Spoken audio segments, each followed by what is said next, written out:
Screenwriter David Seidler.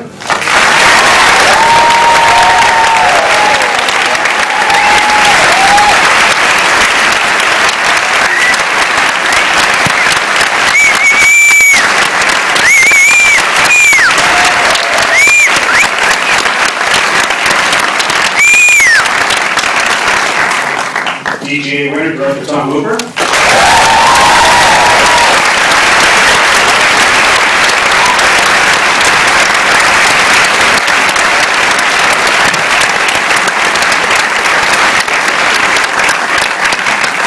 The great Helena Bonham Carter.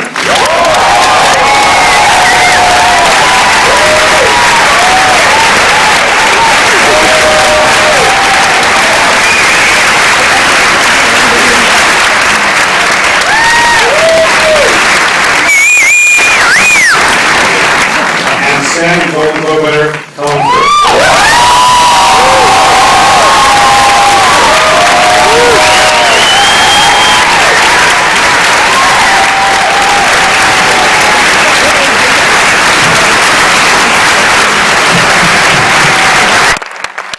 So obviously, David, it all starts with the words. Tell us your story. Very simple. I stuttered. I was a profound stutterer from age 3 to 16. I don't recommend it. If you have another life, don't volunteer to be a kid with a stutter. But the King was my one great hope. I was urged to listen to his broadcast during the latter part of the war when I was old enough, and I was told he was far worse than you. Listen to him now. He's not perfect, but he can give these magnificent speeches. And so he was my childhood hero. As I grew up and learned that I really enjoyed lying and therefore wanted to become a writer, I resolved that one day I would write about my hero, and it took me a little while, but I did it.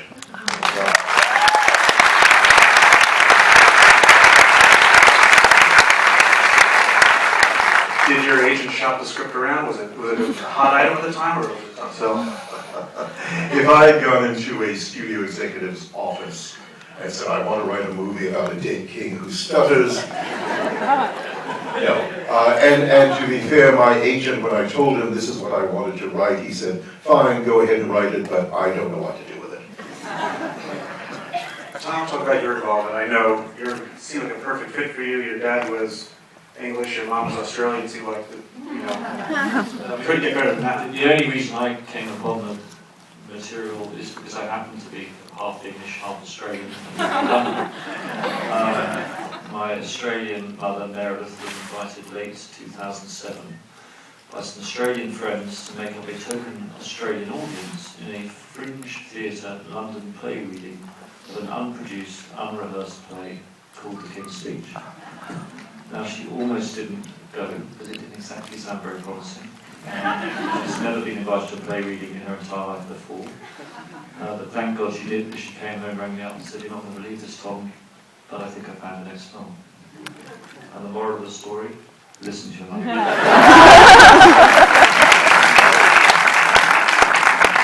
After you watch the film, it looks like such a perfect film and so many great things about it, but obviously directed you had a lot of challenges in the beginning, and you're nervous. What were your biggest concerns going into it?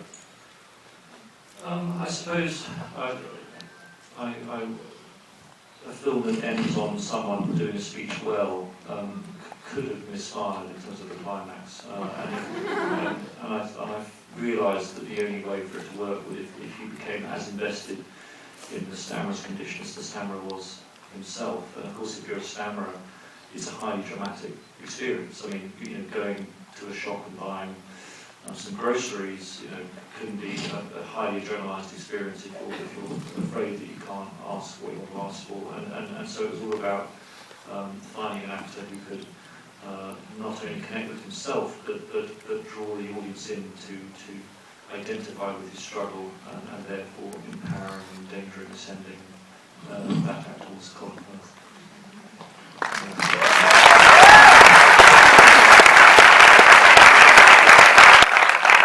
Colin, I know that you were doing Harry Potter at the time, and you needed a little prodding from Tom to do this. Talk about that a little bit. How I was what? You need a little prodding to do this because you were doing Harry Potter. Prodding, yeah, I did. I prodded about 3 times, and No, I said no. It was only because I did have a job. I was playing a witch by the week. And then I had 2 children, Billy and Nell, and I thought I should see them for at least, 10 minutes a week. And Tom will not take no for an answer, thank God, because, it has been a good move, obviously. In fact, it was almost logistically, I think I was uninsurable. I mean, the Harry Potter lot, usually you have to, be let go of by, I mean, I know I'm not making any sense, please all be like, Jesus, no, let me just, You are. I'm not making much sense, this is the Gemini tie brain, but anyway, the Harry Potter lot would not release me, so Tom said, well, we'll just do it on the weekends. And they said, well, she's welcome on the weekends. And you just have to be available just in case. And he said, well, we'll still do it on the weekends. I said, but Tom, what happens if they call me? I said, well, then we're really, stuffed. But he was really word than that. And he said, I'll take the risk. So I thought, this man is absolutely bonkers. And I only had 3 weeks to prepare. And I thought, I don't think we discussed this, I didn't think I ever said yes. I just found myself dressed as the Queen Mother one day. And then I just started acting appropriately. But, this one always said that I was the least supportive, wife. That was true. It was only because I was just a bit tired. And he took quite a long time to get, and it was just like, so whenever he looked at me, we had this sort of anti-chemistry. Whenever he looked at me to support, I was like, wait. It's just because I was tired.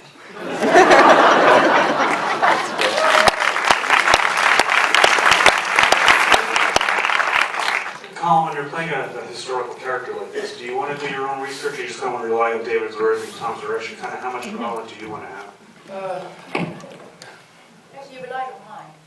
Well, that's true, actually, because Helena was voracious in her research, even if she was a bit skint on her supportiveness.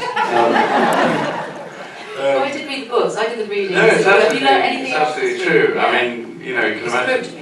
I was working 6 days a week already, so you can imagine what happened to my weekends, because they became, the days Helena showed up. So. No, and she looked at her watch a great deal during my close-ups. But she was reading these incredibly dense biographies, and I was too. But I'm probably a slightly slower reader than she is, and she does a very good impression of being someone who has an air of indifference to the work, but actually she would plow through this stuff, and Tom was saying, I've never been to Helena's house, but Tom has. And apparently it's crammed with royal experts and research source people. So I was able to use Helena as a secondary source a lot of the time. I did read books. I knew almost nothing about the contemporary royal family. I just don't. My history is one of the subjects of areas of great fascination to me. My father's a historian, but he's a specialist in American history, which is something that sort of has fascinated me. And I've actually involved myself in projects which have to do with American history, and it's so this was, even though the World War II is probably one of the most studied and focused on areas of history in the Western world, I think.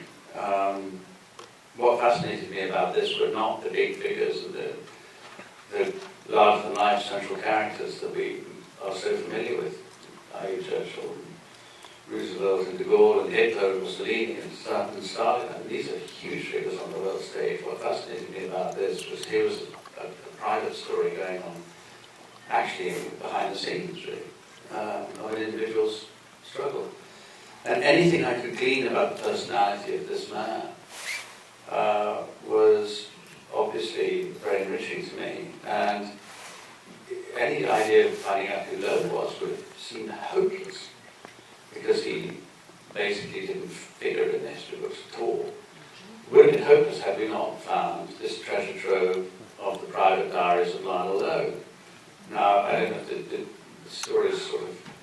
probably very much in the public domain now, but 9 weeks before shooting, a member of the Loeb family was found just by graft and looking through everybody who's called Loeb until someone suggests I am. And his grandson, Mark Loeb, said, yes, I'm his grandson. And here, if you happen to be interested, I just happen to have all the stuff in the attic. Here's all my grandfather's diaries and notes and documents and recorded conversation with the king. I don't know if it could be useful to him. For us, this was the Dead Sea Scrolls, you know, it was opening an Egyptian tomb or something. So that became an incredibly rich source of research material. What was your preparation to actually learn to stammer? I mean, that's not something you just kind of pick up. It must take a lot of work. If I could have found an answer to that, it would have made the last few months of promotion much easier. I don't know. I honestly don't know what it was technically. No, so it actually struck me because I also asked that. Actually, in a funny way, we didn't. Three of us, we didn't spend a huge amount of time, practicing the samples and going. I mean, oddly, I always felt confident that would arrive. I mean, the most useful thing, was talking to David about his experiences as a stammerer. I think he was the single most useful person we spoke to by a long way. We have speech therapists, but they are trained to stop people stammering. You can't actually find people who are specialists in making you stammer. But I think a lot of the work was on character and on working on discussing the script. And it's integrated in those things. I mean, this is the third time I've played a character who stammers, and the previous two experiences have not helped me at all. I hope they work when Tom said, we have this character, and I knew there was a mountain decline in all sorts of ways, but I thought that the actual stammer was something that I'd experienced in terms of how to technically arrive at something like that, but I had to start from scratch. And Tom's right, David was by far the most useful source in that respect. We had a wonderful dialect coach. Derek Jacklin. Well, you what happened? Chose the same person? Sorry. This is the window into our relationship. What? I love you dealing with what I am talking about. I know, we never know. I mean, but I was just saying, wasn't there something wasn't it weird that you sort of mentally, you spoke to somebody who had a stammer. Oh, I've got it. All right, yeah, no, all right. So supportive. Yeah, okay. Okay. All right, two things that were very interesting to me. In terms of, because as actors we're kind of scavengers, we pick from everywhere we possibly can, whether it's a biography, you said something about this, you read a 900-page biography and it's actually one little soundbite that penetrates your consciousness and lodges itself there and radiates out and somehow informs everything else. And so we forage for those things. And a lot of what David said had been of immense help to me imaginatively. I mean, this doesn't necessarily mean that you're going to be able to arrive at a technique, but the imaginative journey I had to take was benefited enormously from David's expressiveness and eloquence about what it was like to stand. I think you said it was, you described it as like being underwater at some point. Yes, part of it is you feel like you're drowning, you can't get breath. Colin is being very, very modest. He is one of he and Jeffrey are the two hardest working actors I've ever seen in my life.